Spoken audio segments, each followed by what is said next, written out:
Hello everyone. आज का हमारा टॉपिक है ट्रांसफ़र प्राइसिंग। ट्रांसफ़र प्राइसिंग एक हमारा ऐसा कॉन्सेप्ट है जो इंट्रोड्यूस किया गया है हमारे इनकम टैक्स एक्ट 1961 के द्वारा। इस कॉन्सेप्ट में क्या होता है, जब कोई दो एसोसिएट एंटरप्राइज, क्या बोला मैंने, दो एसोसिएट एंटरप्राइज के बीच में जब कोई इंटरनेशनल ट्रांजैक्शन होती है तो उस ट्रांजैक्शन पर हम ट्रांसफर प्राइसिंग के प्रोविजन को अप्लाई कराते हैं। ऐसा क्यों कराते हैं? क्योंकि जो हमारी दो एसोसिएट एंटरप्राइज हैं, हम ये पता करते हैं कि उनके बीच जो ट्रांजैक्शन हो रही है उसका प्राइस एक नॉमिनल प्राइस है या नहीं।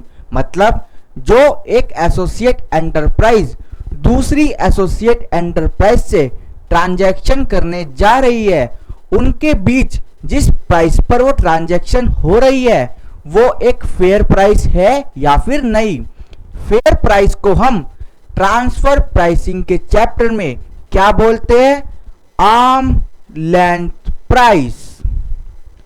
आर्म लेंथ प्राइस,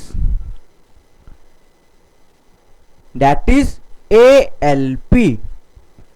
क्योंकि जब आप एक अपनी एसोसिएट एंटरप्राइज से ट्रांजैक्शन कर रहे हो जो कि आउटसाइड इंडिया है, आप उनको कोई फायदा तो नहीं पहुंचा रहे, यानी आप उनको कोई डायरेक्टली या फिर इनडायरेक्टली कोई फायदा, कोई बेनिफिट तो नहीं पहुंचा रहे। वो बेनिफिट कैसे हो सकता है? फर्स्ट, या तो आपने उनसे माल जो खरीदा, जो गुड्स खरीदी, जो सर्विसेज ली, वो आपने ज्यादा प्राइस पर तो नहीं ली। मतलब purchase oblique procured of goods and services at a price higher than ALP। ALP से क्या मतलब है हमारा? Arm length price. मतलब जो आपकी एसोसिएट एंटरप्राइजेज जो कि आउटसाइड इंडिया है, आप उससे कोई माल खरीदते हो, पर जो आप पेमेंट करते हो वो कैसे करते हो? जो प्राइस होता है हायर देन ALP, यानी कि जिस गुड्स की फेयर मार्केट वैल्यू होनी चाहिए, आप उससे ज्यादा पर वो गुड्स अपने एसोसिएट एंटरप्राइज से खरीदते हो। तो इसका मतलब क्या निकला कि आप अपनी एसोसिएट एंटरप्राइज जो कि आउटसाइड इंडिया है उनको बेनिफिट पहुंचा रहे हो, उनका प्रॉफिट इंक्रीज करा रहे हो। तो ये था हमारा पहला केस, जिस केस में हमारे ट्रांसफर प्राइसिंग के प्रोविजंस अप्लाई होते हैं। सेकंड केस क्या बनता है? सेकंड केस ये बनता है कि आप कोई खर्चे की पेमेंट ज्यादा तो नहीं कर रहे हो। क्या मतलब? Payment of any expense to a associate enterprises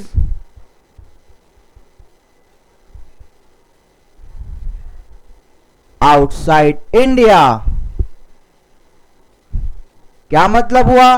जो आपकी एसोसिएट आउटसाइड, जो आपकी कंपनी है आउटसाइड इंडिया में, अगर आप किसी खर्चे का पेमेंट, किसी भी एक्सपेंस का पेमेंट इन एक्सेस करते हो तो भी आप क्या कर रहे हो? उनको एक प्रॉफिट ही तो पहुंचा रहे हो, यानी कि उनका कैश फ्लो ज्यादा ही तो हो रहा है। जब आप उनको खर्चे की पेमेंट ज्यादा कर रहे हो तो उनका प्रॉफिट बढ़ ही तो रहा है, क्योंकि उनके खर्चे तो कम है पर आपसे वो कितना क्लेम कर रहे हैं? ज्यादा। तो इस केस में भी आप एक एसोसिएट एंटरप्राइज को क्या पहुंचा रहे हो? Benefit. And third, any other case as may be prescribe. Any other case as may be prescribe. और कोई भी केस हो सकता है जिस केस में आपकी कंपनी, यानी कि हमारी इंडियन कंपनी की एसोसिएट कंपनी जो कि आउटसाइड इंडिया है, उनको कोई बेनिफिट पहुंचाती है, या वो बेनिफिट डायरेक्टली हो या फिर इनडायरेक्टली हो। तो कोई भी बेनिफिट, चाहे बेनिफिट गुड्स में हो, सर्विसेज में हो, पैसे में हो, सर्विसेज में हो, और कुछ भी बेनिफिट हो, सेवाओं में हो, अगर आप कोई भी बेनिफिट अपनी एसोसिएट एंटरप्राइज को फ्री में पहुंचाते हो तो आपके ऊपर कौन से प्रोविजन लग जाएंगे? ट्रांसफर प्राइसिंग के। और जो आपकी ट्रांजैक्शन है वो किस प्राइस पे होनी चाहिए? आर्म्स लेंथ प्राइस पर होनी चाहिए। आर्म्स लेंथ प्राइस क्या होता है? जो प्राइस हमारा इंडिया में होना चाहिए उस गुड्स का, उस सर्विसेज का, उस गिफ्ट का, कोई भी प्राइस जो कॉमन फॉर ऑल होता है उसको बोलते हैं हम आर्म लेंथ प्राइस।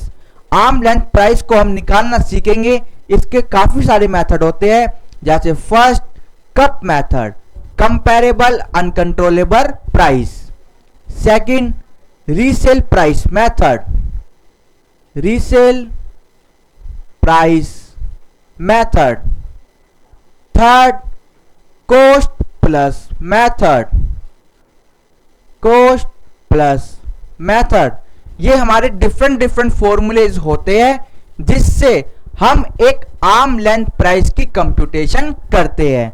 जब हम प्रोविजंस पर आएंगे आपको सारे फॉर्मूले जितने भी हमारे पास है आपको सब बताएंगे।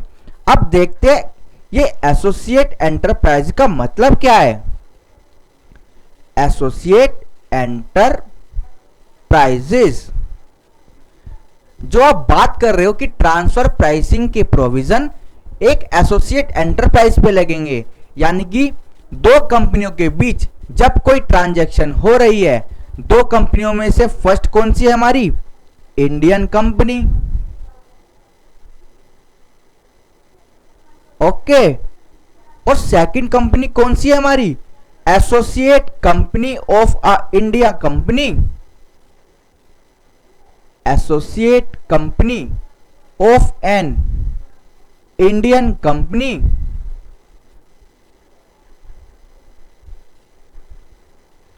Situated outside India, situated outside India. क्या मतलब? हमारी जो इंडियन कंपनी है उसकी कोई एसोसिएट कंपनी है जो कि कहां सिचुएटेड है? Outside India. अगर आप उनको कोई भी बेनिफिट पहुंचाते हो तो आपके ऊपर ट्रांसफर प्राइसिंग के प्रोविजन लग जाएंगे।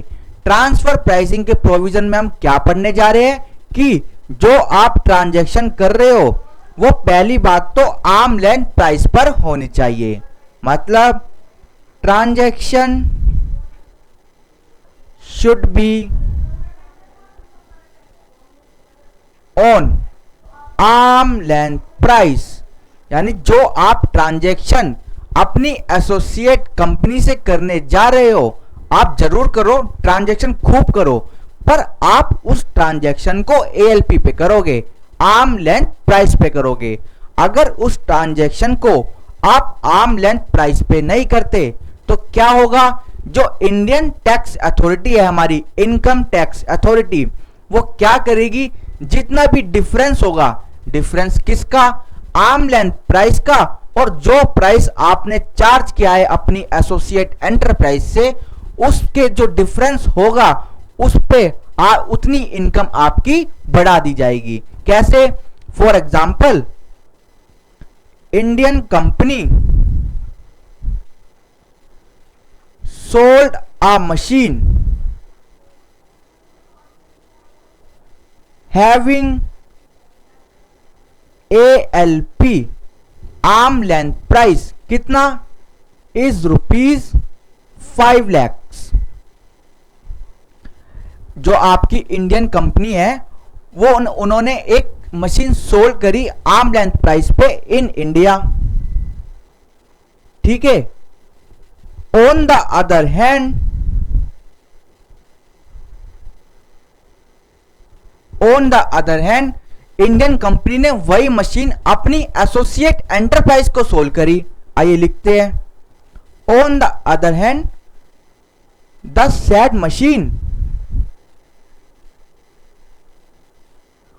also sold to its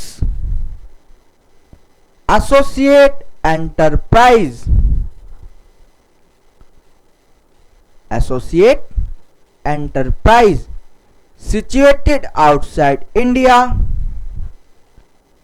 situated outside India. आपकी इंडियन कंपनी ने एक मशीन तो बेची इंडिया में ही, कितने रुपए की, 5 लाख रुपए की, और वही मशीन बेची अपनी एसोसिएट कंपनी को जो कहां पर सिचुएटेड थी, आउटसाइड इंडिया, और बेची कितने की, एट द रेट यानी एट द रुपीज 4 लाख। ठीक है, क्या मतलब हुआ, आप अपनी इंडियन टेरिटरी में तो वह मशीन बेच रहे हो 5 लाख की, पर आपने अपनी एसोसिएट कंपनी जो कि आउटसाइड इंडिया सिचुएटेड है, आपने वो मशीन कितने की दे दी उनको, 4 लाख की। ऐसा क्यों किया, आपने इनडायरेक्टली बेनिफिट पहुंचाया है, कितने का, 1 लाख रुपए का। अब क्या हुआ, rupees 1 lakh got the benefit to the associate enterprise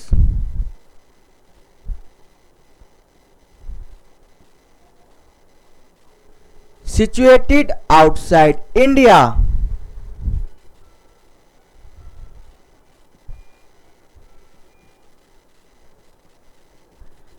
क्या मतलब हुआ, जो 1 लाख रुपए का बेनिफिट था वो किसको मिला, वो मिला हमारी एसोसिएट एंटरप्राइज जो कहां सिचुएटेड है, आउटसाइड इंडिया। अब इनकम टैक्स अथॉरिटी का कोई भी हक नहीं है टैक्स लगाने का, किस पर, जो कंपनी सिचुएटेड है आउटसाइड इंडिया। तो इनकम टैक्स अथॉरिटी का हक किस पर है, जो कंपनी हमारी इंडिया में है, यानी कि इंडियन कंपनी पर इनकम टैक्स आसानी से टैक्स लगा सकते हैं। आइए देखते हैं next point. So income tax authority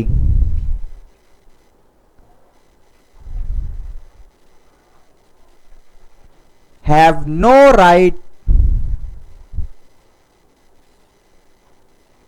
to impose income tax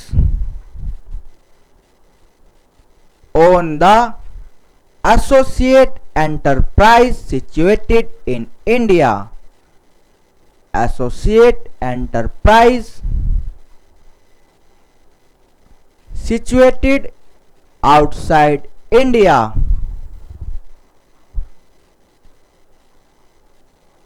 ठीक है, जो 1 लाख रुपए का एसोसिएट एंटरप्राइज को बेनिफिट हुआ, उनका प्रॉफिट हुआ, वो हुआ तो इंडिया से ही है, पर हमारी इनकम टैक्स अथॉरिटी के पास कोई भी हक नहीं है कि हम जो कंपनी आउटसाइड इंडिया सिचुएटेड है उनसे टैक्स की डिमांड करें। फिर क्या होगा, then income tax authority will recover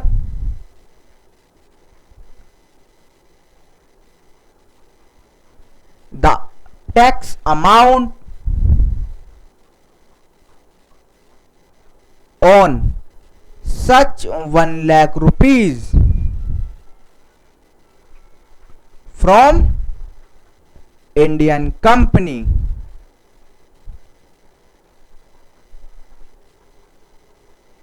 यानी कि जो 1 लाख रुपए का फायदा आपने एक एसोसिएट एंटरप्राइज को पहुंचाया है, आपने उनका प्रॉफिट बढ़ाया है, क्योंकि उनका खर्चा कम हुआ तो उनका प्रॉफिट बढ़ गया। तो इंडियन इनकम टैक्स अथॉरिटी उस 1 लाख पर टैक्स की रिकवरी किससे करेगी, फ्रॉम इंडियन कंपनी। कैसे करेगी, जो उनकी इनकम डिक्लेयर करी उन्होंने उसमें 1 लाख रुपया ऐड कर देगी। कैसे करेगी, आइए देखते हैं। Cell proceed of Indian company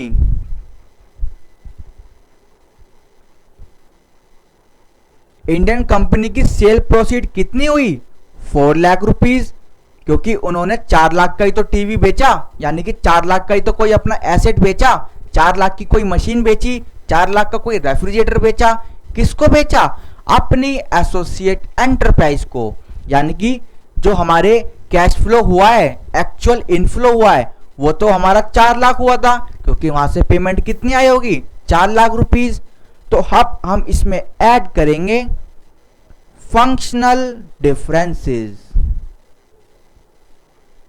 functional differences.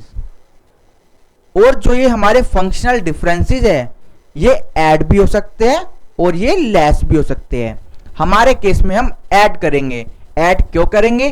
क्योंकि हमने सामान सस्ते में दिया है, हमने अपनी मशीन सस्ते में दी है। आइए ऐड करते हैं इसमें 1 लाख रुपीज। तो ये आ गया हमारा 5 लाख रुपीज। ये क्या है? हमारी arm length price of the asset, यानी कि एसेट की वैल्यू 5 लाख रुपीज होनी चाहिए थी। और अब हम अपनी इंडियन कंपनी की इनकम कितने से बढ़ाएंगे? 1 लाख रुपए से, क्योंकि 4 लाख रुपए तो वे ऑलरेडी डिक्लेयर कर चुके हैं कि हमने 4 लाख रुपए इस कंपनी से कमाए थे। तो अब हम इनकी इनकम कितने से इंक्रीज करेंगे? So now Indian income tax authority, Indian Income Tax Authority will increase the income of the Indian company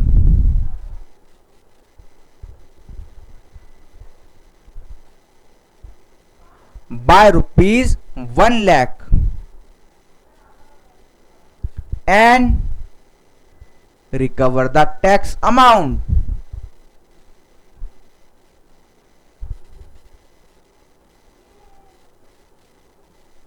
okay, इसको बोलते हैं हम फंक्शनल डिफरेंसेस का एडजस्टमेंट करना। जब हम अपने मेथड्स पे आएंगे कि हम computation of arm length price कैसे निकालते हैं, तो हम उसमें ये कॉन्सेप्ट जरूर पढ़ेंगे कि हमको एडजस्ट करना होता है फंक्शनल डिफरेंस। और याद रखना, फंक्शनल डिफरेंस हमेशा ऐड नहीं होते, कभी किसी केस में ये लेस भी होते हैं। तो ये था एक एग्जाम्पल में हमने देखा क्या कि जो हमारी एक इंडियन कंपनी है, उन्होंने एक सोल्ड करी मशीन लोकल में 5 लाख रुपए की, और वही से मशीन सोल्ड करी अपनी एसोसिएट एंटरप्राइज को कितने में? 4 लाख रुपए में। यानी कि आपने उनको 1 लाख का बेनिफिट पहुंचाया, पर 1 लाख का जो आपने बेनिफिट पहुंचाया, इनकम टैक्स अथॉरिटी के पास तो कोई भी राइट नहीं है कि वो जो हमारी एसोसिएट कंपनी है जो सिचुएटेड है आउटसाइड इंडिया, उससे टैक्स रिकवर करे। तो फिर क्या होगा? हम क्या करेंगे?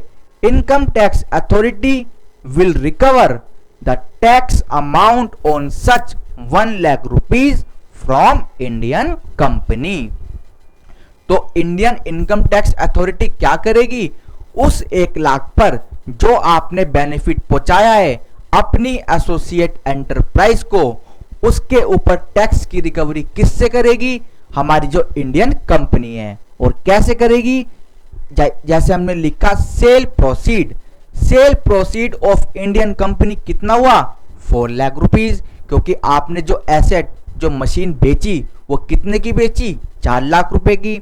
उसमें हमने एडजस्ट किए, एडजस्ट वर्ड का प्रयोग करेंगे हम, या एडजस्ट फंक्शनल डिफरेंसेस। वो ऐड भी हो सकते हैं, वो लेस भी हो सकते हैं। हमारे केस में क्या हुए? ऐड, क्योंकि हमने पैसा कितना चार्ज किया है? कम। हमने उनको किया ऐड। उसके बाद आई है हमारी arm length price of the asset, arms length price of the asset. ये प्राइस क्या था? जो होता है कॉमन फॉर ऑल, यानी कि सबके लिए एक प्राइस होना चाहिए। आप ट्रांजैक्शन कम प्राइस पे नहीं कर सकते। अगर आप ट्रांजैक्शन कम प्राइस पे करते हो तो हम आपके ऊपर ट्रांसफर प्राइसिंग के प्रोविजन लगा देंगे। और ये था हमारा ट्रांसफर प्राइसिंग का प्रोविजन। ओके, अब बात करते हैं एसोसिएट एंटरप्राइजेस क्या है। एसोसिएट एंटरप्राइजेस, एसोसिएट एंटरप्राइजेज एक वह कंपनी है हमारी इंडियन कंपनी की जिनके बीच कुछ ना कुछ रिलेशनशिप है, कुछ ना कुछ होल्डिंग है, कुछ ना कुछ इन्फ्लुएंस है, जिसके कारण हम क्या ट्रीट करते हैं कि वो कंपनी जो आउटसाइड इंडिया है वह एक एसोसिएट एंटरप्राइज है हमारी इंडियन कंपनी की, और हम उनके बीच में होने वाली टैक्स इवेजन को रोकना चाहते हैं। इसलिए हम उन पे क्या लगाते हैं, ट्रांसफर प्राइसिंग के प्रोविजंस। ट्रांसफर प्राइसिंग के प्रोविजंस में हम ये पढ़ेंगे कि जब हम आर्म लेंथ प्राइस यानी कि ALP आर्म लेंथ प्राइस को कैलकुलेट करते हैं वो कैसे करते हैं, और अगर हम आर्म लेंथ प्राइस को कैलकुलेट करने के लिए हम अपनी इनकम टैक्स अथॉरिटी को अप्रोच करते हैं तो उसका एग्रीमेंट कैसे होता है, उस एग्रीमेंट का इफेक्ट क्या होता है, उस एग्रीमेंट का बाइंडिंग इफेक्ट क्या होता है, और उस जो हमारा एग्रीमेंट होता है उसका रेफरेंस क्या होता है। यानी कि जो हमारा आर्म लेंथ प्राइस कैलकुलेट करते हैं उस ऑफिसर को क्या बोलते हैं हम, TPO, transfer pricing officer. Okay, अच्छा, जिस कंपनी पर ट्रांसफर प्राइसिंग के प्रोविजन लगते हैं उनकी ड्यू डेट कौन सी होती है, of filing return of income. उनकी ड्यू डेट होती है 30 November of the assessment year of the relevant assessment year of filing return of income। ठीक है, जिस कंपनी पर ट्रांसफर प्राइसिंग के यानी कि इंडियन कंपनी पे तो हम प्रोविजन अप्लाई करते हैं, जिस इंडियन कंपनी पर ट्रांसफर प्राइसिंग के प्रोविजन लगते हैं उनकी ड्यू डेट क्या आती है रिटर्न ऑफ फाइलिंग की, वो हो जाती है 30 नवंबर। ठीक है, और फिर हम इसमें पढ़ेंगे कि एक ट्रांजैक्शन जो एसोसिएट एंटरप्राइज कर रही है उस ट्रांजैक्शन में कौन कौन सी कैटेगरी आती है, कौन कौन से क्राइटेरिया आते हैं, यानी कि किस ट्रांजैक्शन को ट्रीट करते हैं कि ये एक इंटरनेशनल ट्रांजैक्शन है जो की गई है दो एसोसिएट एंटरप्राइज के बीच, जिसमें एक एंटरप्राइज होती है हमारी रेजिडेंट और दूसरी होती है हमारी नॉन रेजिडेंट।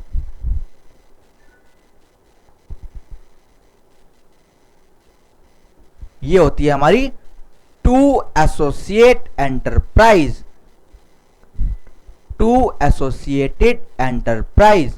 इनको हम एसोसिएट क्यों बोल रहे हैं, क्योंकि इनके बीच कुछ ना कुछ रिलेशनशिप जरूर है, कुछ ना कुछ इन्फ्लुएंसमेंट जरूर है, कुछ ना कुछ होल्डिंग जरूर है, जिसके बदले ये एक दूसरे को फायदा पहुंचाते हैं। तो हम इंडियन कंपनी पे ट्रांसफर प्राइसिंग के प्रोविजन लगा देंगे। तो ये था हमारा एक brief introduction of transfer pricing. Okay, thank you so much.